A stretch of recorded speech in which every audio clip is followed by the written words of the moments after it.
Moin, Servus, and welcome to day 3 of the ACT Italy. Today's video will start at the beautiful Lago di Trasimeno and then take us into the most stereotypical but incredible Italian landscapes. You will get to see the craziest, most difficult water crossing you have ever seen.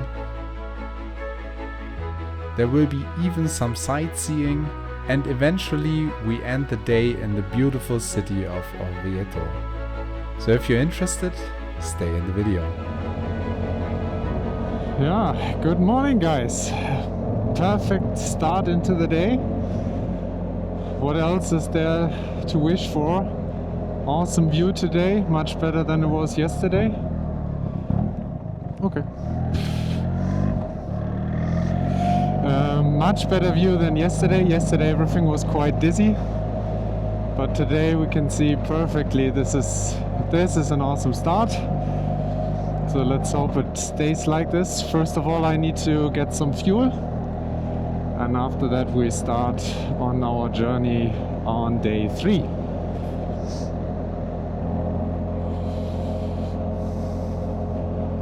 So yeah, we can kind of see the lake again. There we go. And I said the view today is so much better than it was yesterday. Awesome.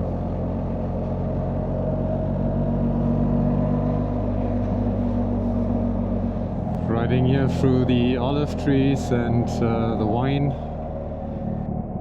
The grapes, quite nice. And coming into these small little villages is a quite beautiful road, and hidden behind the next small ridge there we have Monte Pulcino, if I remember the name of the city correctly, but I'm very bad at remembering names, so it might be also slightly different.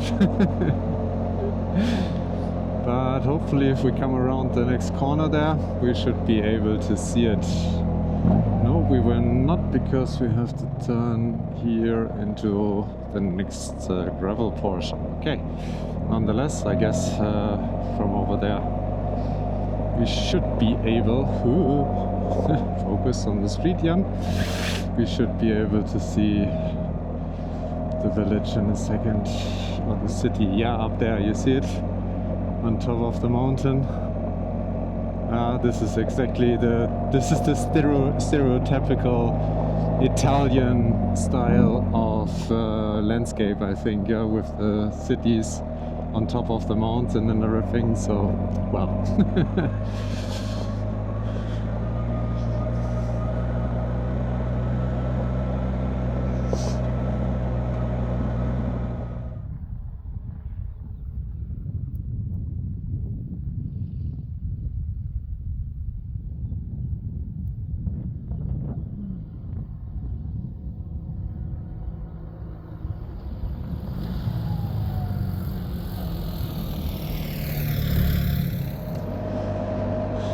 I think today will be a very relaxing and nice day. If it continues like that, I am happy with that. I think for yesterday my expectation was a little wrong. I checked back on the ACT page, and it's clearly day 1 is the off-road day, and after that it seems to calm down a little bit with the amount of off-roading and the challenging part.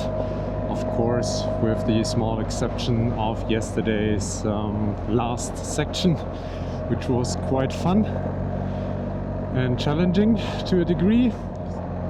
So today I wouldn't mind if it gets a bit more relaxing or quite easy riding, just more scenic route from what it looks like. Yeah, and I guess for the majority of people riding the ACT, after 2 days you will be slightly exhausted, especially with these warm temperatures. I mean, this morning when I started riding around 8:30 it was already 30 degrees Celsius, so keep that in mind, of course.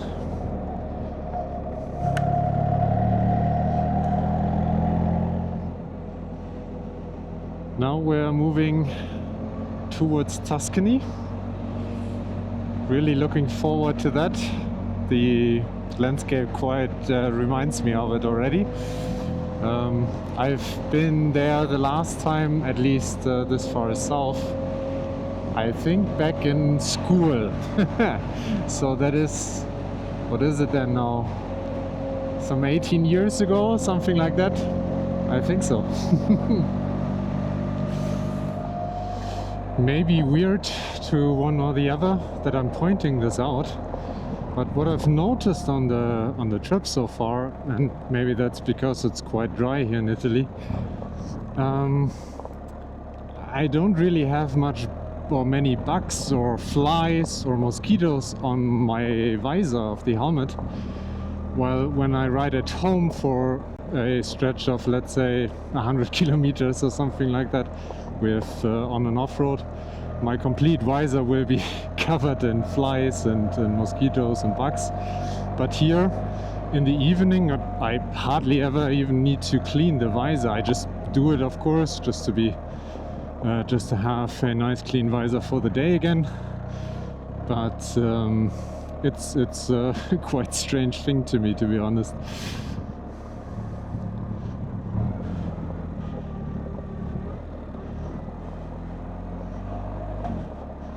Yeah, this was so far already the most difficult part for today, until this part, of course. So quite a relaxed path for the day so far. Nothing we haven't done already. We continue that way, good.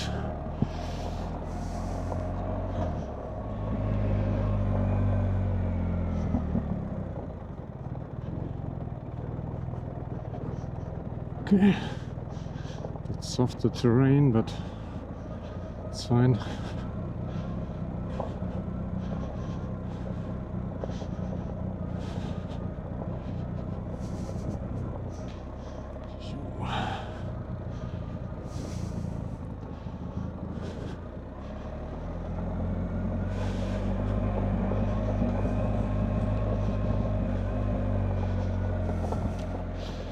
Always the same thing. The moment I say it's easy and there was nothing challenging yet, it turns into a more challenging terrain. But compared to first day downhill, this is quite relaxing actually.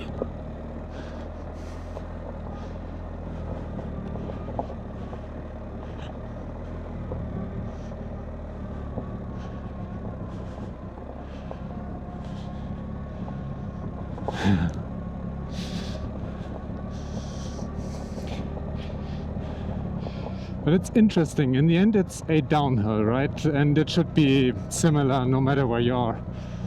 But the surrounding just makes everything so different. With this mix of sun and shadow, it's more tricky to see specific details. This is it would be easier if there was no sun coming through the leaves, basically. Yep. Would be easier if there was no sun coming through the leaves, because then everything has the same brightness and it's easier to spot something.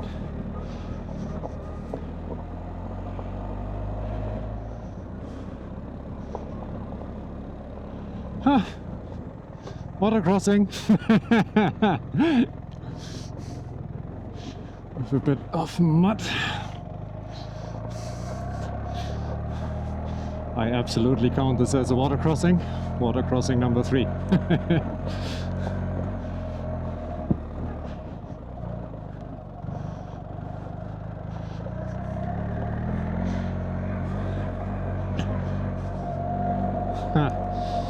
Nice.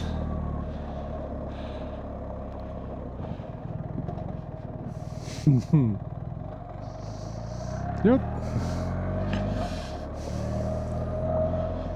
They really have done a nice job finding interesting streets and tracks where you have a nice view over the landscape, some interesting or some points of interest that could be interesting for one or the other.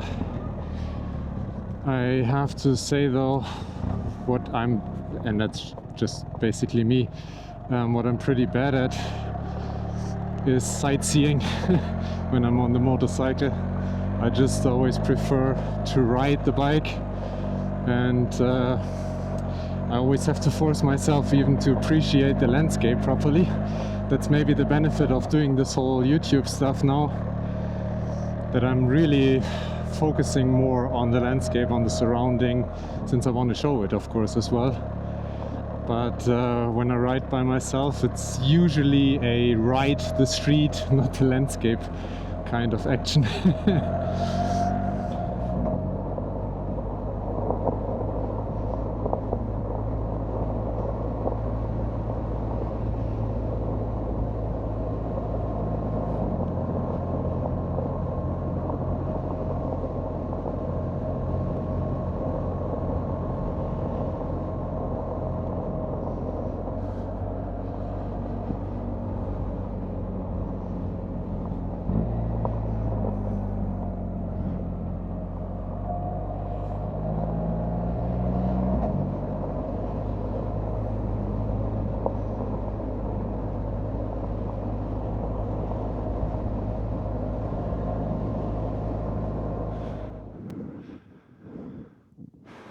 So another one of these small villages which just look quite cool.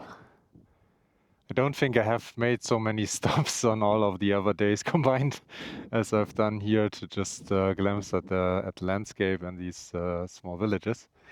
And the benefit today is also, despite it being relatively warm, you can see it's 34 degrees. It's windy, so that helps. Even if you stop in the middle of the sun, there's some wind blowing through the gear. That's quite nice. So the trek is going up onto this mountain for quite a while now.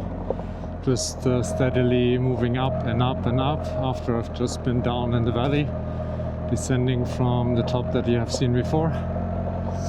And still quite wide road with a couple of hairpins, let's say, but generally quite easy to ride.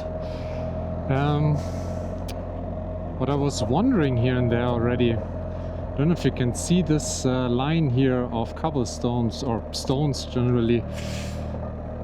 I was wondering if these are some remains of these historic roads that the Roman Empire built with these for carriages and so on, so that the wheels wouldn't sink into the mud in wet weather or something like that. Maybe one of you has some historic background there and knows about it.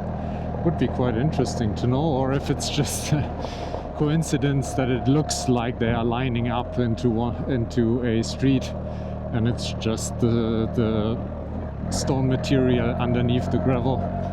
I don't know.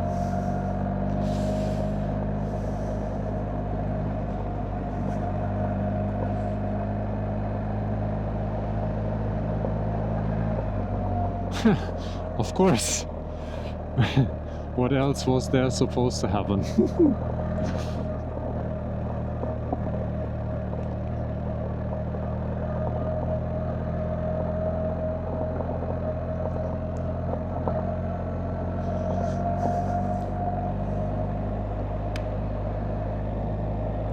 Oh, I think I missed the turn.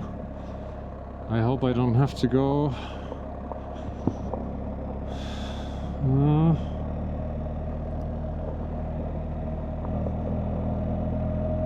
No, this can't be. I think the GPS just looks wrong. Oh, I was scared for a moment.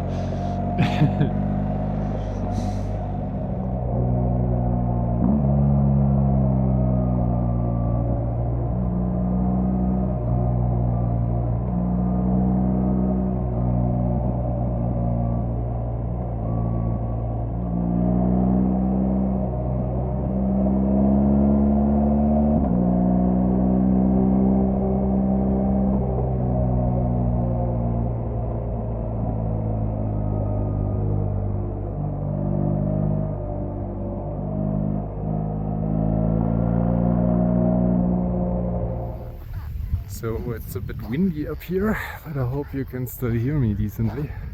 So I just decided to divert a bit from the original path and go up here to this tower. Let's see if I can go up in these boots. They're not the best walking boots, right? So we're coming up this little tunnel piece here. It's quite cool. Who would have believed? Jan is doing sightseeing. Nobody at home would believe that.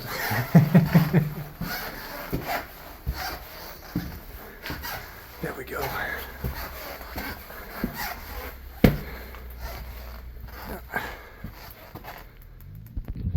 So I'm just gonna say it how it is. These boots aren't made for walking, but sorry for the wind. It was worth it. I'm gonna mention down in the subtitles sort of which village this is. I completely forgot again, as usual.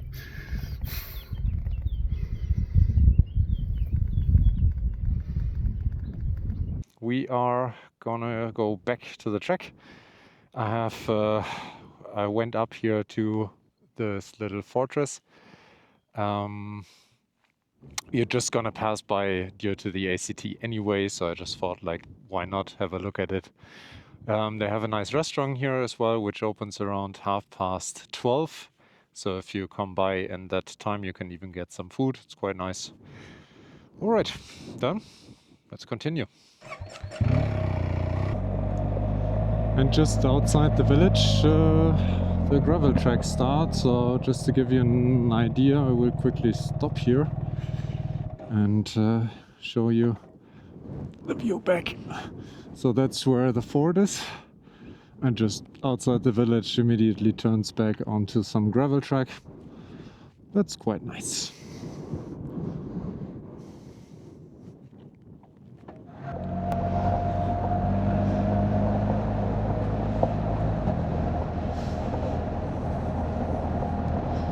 So eventually the wider roads start to turn to this slightly smaller track, which is a bit more bumpy and looser, but it still is nice to ride. Nothing too challenging right here. Occasionally you have to pay attention because there's deeper gravel, so the front tends to slide out a little bit.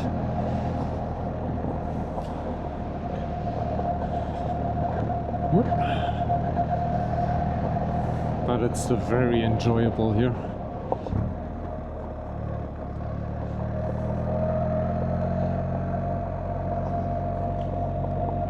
We need to go around, right? Yeah. Okay. Okay, so left, I guess. Okay, this is the field track. Yeah.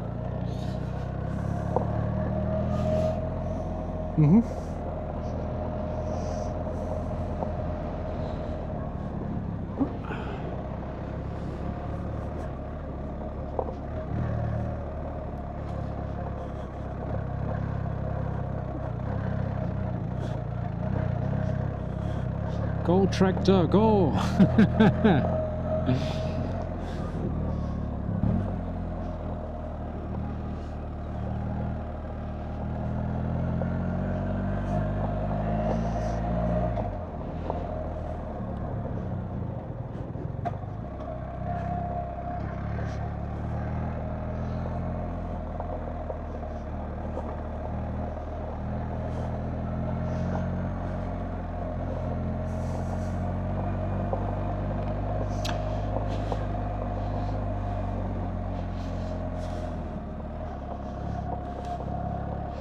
So there just came something to mind.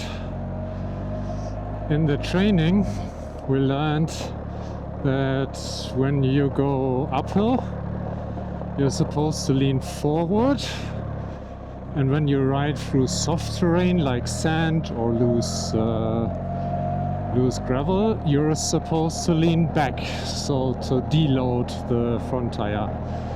So what do you do if you go uphill while riding through some loose terrain? Is it then more important to deload the front to not sink into the deep gravel slash sand, or is it more important to stay a bit forward, lean forward, so you still have some kind of grip on the front tire?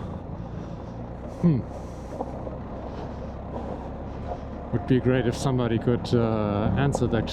Maybe that would be quite interesting to know. That should have been a question that I should have asked.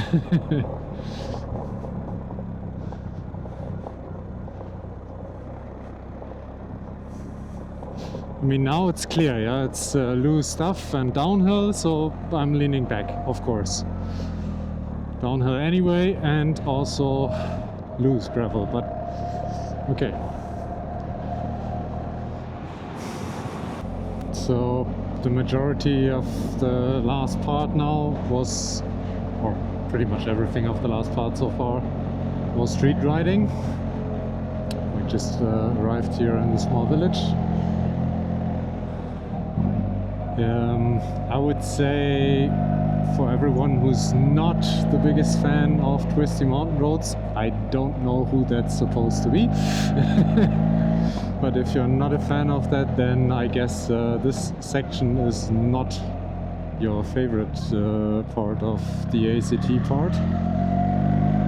But if you like twisty mountain roads, then it's absolutely something for you. I just had a lot of fun. It's a perfect mix today between some nice gravel roads and twisties where I can have fun, where I can play a bit, where I can enjoy some lean angle.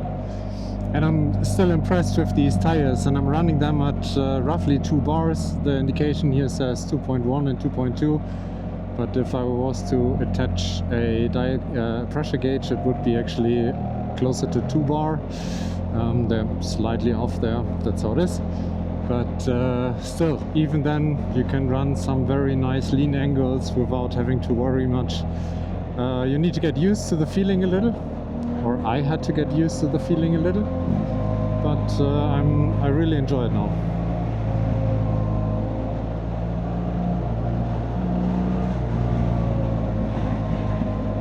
Oh, still in the village, okay. I think I could see in the distance the destination for today already, but I can be wrong.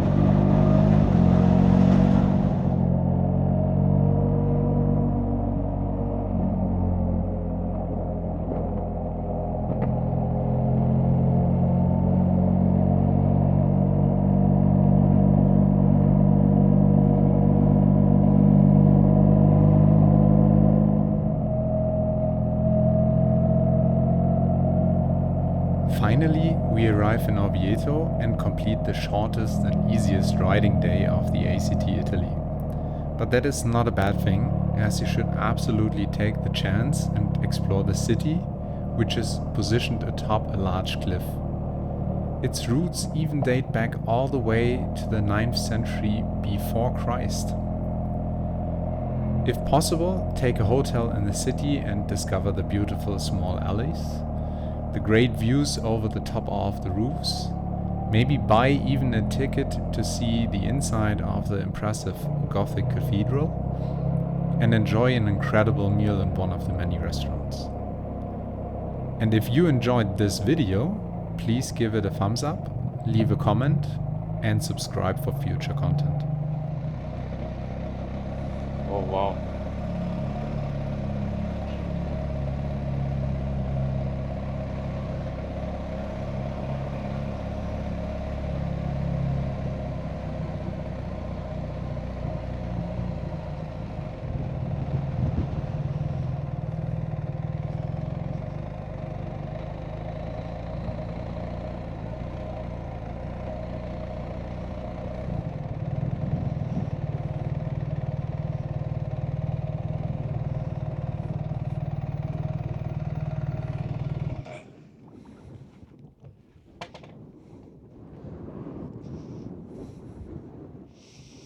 Jo, arrived.